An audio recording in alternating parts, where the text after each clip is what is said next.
Fans Manchester United pasti menurunkan alis mereka ketika mendengar nama David Moyes.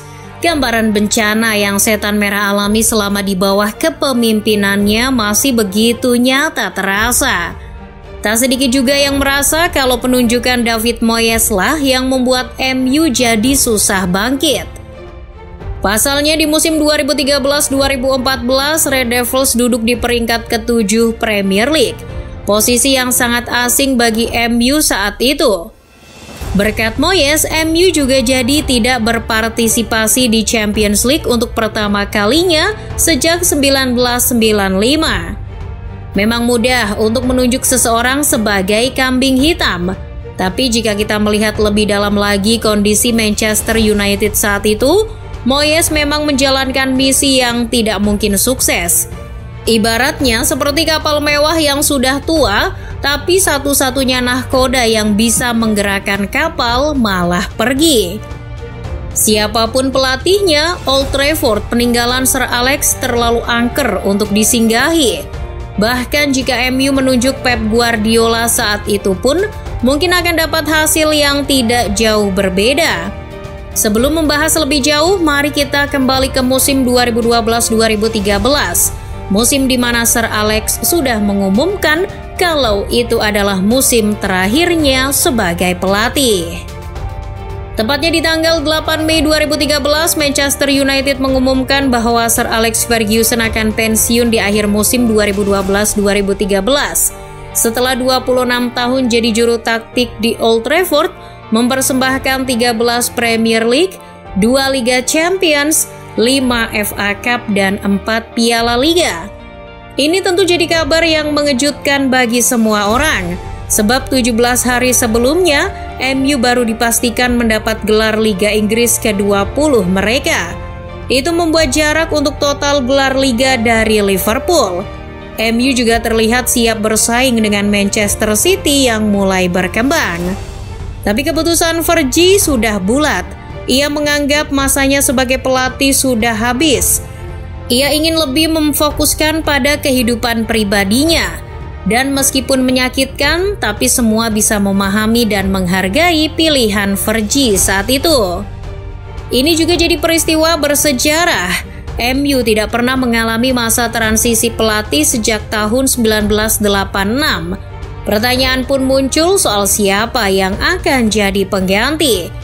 Jose Mourinho yang saat itu masih melatih Real Madrid jadi nama yang difavoritkan. Selain Mou, nama lain yang diperkirakan bakal jadi suksesor adalah Pep Guardiola.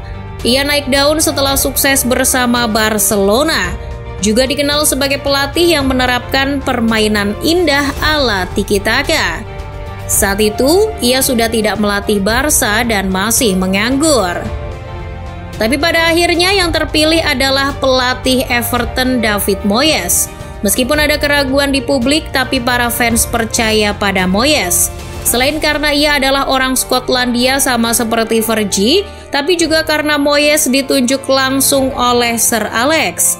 Ia pun mendapat julukan The Chosen One dari media. Perlu digarisbawahi, Moyes ditunjuk bukan ditawari. Bahkan Moyes mengaku kalau Sir Alex tidak memberinya pilihan. Dikutip dari 90min.com, Moyes saat itu diundang ke rumah Fergie dan disitulah Fergie menunjuknya sebagai suksesor. Saya masuk ke rumahnya, lalu ditawari teh. Setelah itu Sir Alex berkata, "Saya akan pensiun dan Anda akan menggantikan saya." Tentu saya kaget karena tidak ada yang tahu kalau dia akan pensiun. Ia melanjutkan, "Dia tidak menawarkan pilihan kepada saya, tidak ada interview, tidak bertanya apakah saya bersedia, hanya menunjuk saya begitu saja. Dan dia adalah Sir Alex Ferguson, jadi saya tidak punya posisi untuk menolak." Sir Alex adalah pelatih tersukses di Inggris. Moyes sadar akan hal itu. Jadi ia sangat menghormati sosok Fergie selayaknya seorang legenda. Moyes tentu saja tidak mungkin melawan kehendak Fergie. Pada saat itu, Moyes sedang menikmati kesuksesan sederhana bersama Everton. Di bawah kepemimpinannya dari tahun 2002, Everton bertransformasi.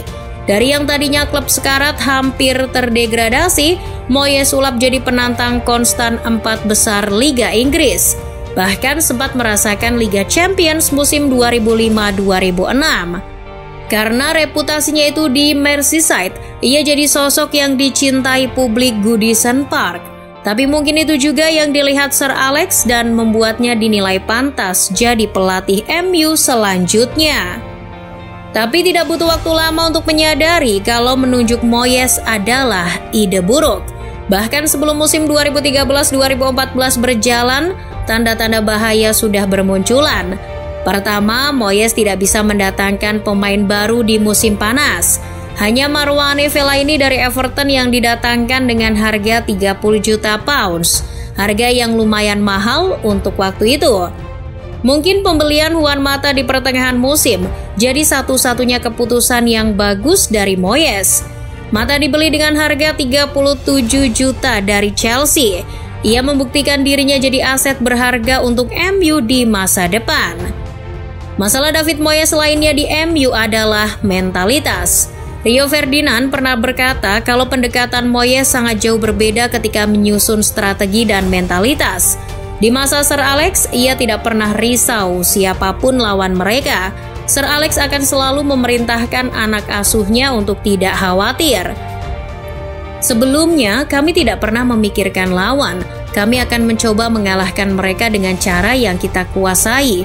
Tapi saya ingat di beberapa pertandingan awal bersama David Moyes, ketika kami melawan Chelsea dan Liverpool, kami risau soal bagaimana cara menghadapi Hazard atau Coutinho. Itu berbanding lurus dengan apa yang ditampilkan Manchester United di lapangan. Setan merah seolah bermain tanpa arah. Rentetan hasil buruk pun mengikuti skuad David Moyes minggu demi minggu. MU kalah lawan Swansea di putaran ketiga FA Cup. Itu adalah laga pertama mereka di FA Cup musim itu. Di Piala Liga, United juga malang. Mereka tersingkir di semifinal setelah kalah lawan Sunderland. Di Liga Champions, MU bisa memuncaki klasemen grup A, tapi ditekuk Bayern Munchen di babak perempat final. Dari total 51 pertandingan yang Moyes jalani, ia hanya memenangkan 27 laga. Persentase kemenangan United hanyalah 51% saat itu. Red Devils yang merupakan juara bertahan Premier League terjun bebas ke peringkat ke-7 di bawah kepemimpinannya. Ironisnya, kekalahan 3-0 lawan Everton di pekan ke-35 jadi penanda berakhirnya karir Moyes di Old Trafford. Hanya dalam waktu 10 bulan, label pelatih gagal pun melekat pada dirinya. Tapi kita tidak sadar sebenarnya Manchester United sudah berada dalam penurunan performa bahkan beberapa musim sebelum Moyes datang. Pensiunnya Sir Alex dan datangnya Moyes hanyalah pemantik yang meruntuhkan pondasi setan merah. United sudah bukan seperti United yang dulu sejak memasuki dekade 2010-an. Kembali ke musim 2010-2011 itu adalah musim bersejarah untuk MU setelah dapat gelar Liga Inggris ke-19. Tapi di musim itu meraih 11 kali imbang di Liga. Mereka juga hanya menang 5 kali saat tandang. United memang sampai ke final Liga Champions, tapi mereka tak berdaya melawan Barcelona asuhan Pep Guardiola. Pasukan setan merah dipermainkan begitu saja sampai kalah 3-1. Musim terakhir Fergie 2012-2013 juga tidak lepas dari kekurangan. Saat itu Chelsea sedang dalam perombakan setelah melepas Roberto Di Matteo dan menggantinya dengan Rafael Benitez. Kemudian Manchester City belum cakap dalam mempertahankan gelar liga pertama mereka sehingga MU bisa merebutnya kembali dengan mudah. Di musim itu juga MU hanya mampu sampai babak 16 besar Liga Champions. Selain itu, Fergie meninggalkan skuad yang bobrok untuk Moyes. Selain Rooney dan Van Persie, tidak ada yang bisa dijadikan pemain andalan. Itu pun Van Persie sudah menurun performanya karena ia sudah menginjak kepala 3. Faktanya, ada 11 pemain yang Fergie tinggalkan berusia lebih dari 27 tahun. Para pemain andalan bahkan sudah lebih dari 30 tahun. Moyes pun hanya bisa mengandalkan pemain muda seperti Adnan Januzaj dan Danny Welbeck. Beberapa pemain muda yang ditinggalkan juga tidak bisa memenuhi standar. Pemain muda yang dibeli seperti Phil Jones, Alex Butner, Nick Powell tidak bisa menggantikan para pemain senior. Berbeda sekali dengan era 2000-an ketika Sir Alex membeli pemain muda seperti Cristiano Ronaldo, Gerrard Pique, dan Wayne Rooney misalnya. Dengan skuad seperti itu tentu MU butuh penyegaran, tapi David Moyes tidak punya siapa-siapa untuk membantunya. Sir Alex dulu dibantu oleh David Gill yang cerdik mengelola klub. Berkat jasanya pemain seperti Wayne Rooney, Cristiano Ronaldo, Van der Sar, David De Gea hingga Michael Carrick bisa diboyong ke Old Trafford. Tapi David Gill mengundurkan diri hanya beberapa bulan sebelum Sir Alex pensiun. Dan kekosongan ini membuat Ed Woodward lah yang masuk menggantikan tugas David Gill. Seperti yang kita tahu, itu bukanlah ide yang bagus. Saat pertama kali datang ke Old Trafford, David Moyes mengaku kaget dengan betapa kunonya sistem manajerial klub. Di United, semua keputusan diambil oleh Fergie, dari metode latihan hingga menjaga kebugaran para pemain. Padahal di era modern, klub dijalankan dengan struktur manajerial yang rapi. Ini membuat seorang manajer bisa fokus hanya urusan taktik dan memotivasi pemain. Perginya Sir Alex pada akhirnya tidak hanya berpengaruh pada strategi dan taktik, tapi juga keseluruhan struktur manajerial United. Pihak klub yang terlalu lepas tangan dan tutup mata pada pilihan pengganti Sir Alex juga jadi masalah. Fergie bisa saja memilih orang yang sudah tahu luar dan dalam United sebagai pengganti sementara, sampai kemudian memilih pelatih dengan pendekatan yang lebih modern seperti Pep Guardiola atau Louis van Gaal misalnya. Fergie mengaku sudah menghubungi pelatih-pelatih hebat itu sebelum akhirnya menunjuk Moyes, tapi semua pelatih itu menolaknya. Jadi Fergie tidak punya pilihan lain selain menunjuk Moyes sebagai pelatihnya. Ini dituliskan di buku biografinya. Saya sudah menelpon Pep tapi ia tidak merespon tawaran saya dan malah pergi ke Munchen. Jose Mourinho sudah memberikan isyarat jelas ingin kembali ke Chelsea. Kami sudah tahu Jurgen Klopp sedang bahagia di Dortmund dan tidak mau pindah.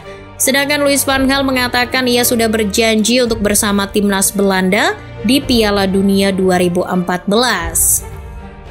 Yang janggal dari pernyataan Fergie itu adalah mengapa para pelatih top tersebut enggan jadi pelatih Manchester United. Padahal saat itu United merupakan salah satu klub terbaik dan terbesar di dunia. Terlepas dari timingnya yang salah, alasan masuk akal lain adalah mereka tahu apa yang akan mereka dapatkan di Old Trafford setelah Fergie pergi. Mereka sadar kalau menggantikan Sir Alex Ferguson dengan ekspektasi mempertahankan gelar Liga, ditambah dengan skuad dan regenerasi yang buruk di United adalah misi yang mustahil. Terbukti ketika Jose Mourinho dan Louis van Gaal akhirnya datang ke United, mereka juga tidak bisa berbuat banyak dan mengeluhkan hal yang sama seperti Moyes dulu. Moyes mengaku terakhir kali dirinya menangis adalah saat dapat kabar kalau ia dipecat MU. Yang membuat ia sangat menyesal adalah ia sudah punya hubungan yang sangat baik dengan pemilik Everton, Bill Kenwright. Ia pergi tanpa memberitahu Bill terlebih dahulu karena Sir Alex menyuruh untuk merahasiakannya dari siapapun. Tapi, Moyes tidak membiarkan kegagalan di Manchester United jadi akhir karirnya. Ia kembali menemukan rumahnya di West Ham setelah petualangan berat di Real Sociedad dan Sunderland. Moyes bahkan sempat menyelamatkan The Hammers dari degradasi di musim 2017-2018. David Moyes juga mengantarkan West Ham menancapkan sejarah di kancah Eropa. Sedangkan MU, mereka masih berusaha sebisanya.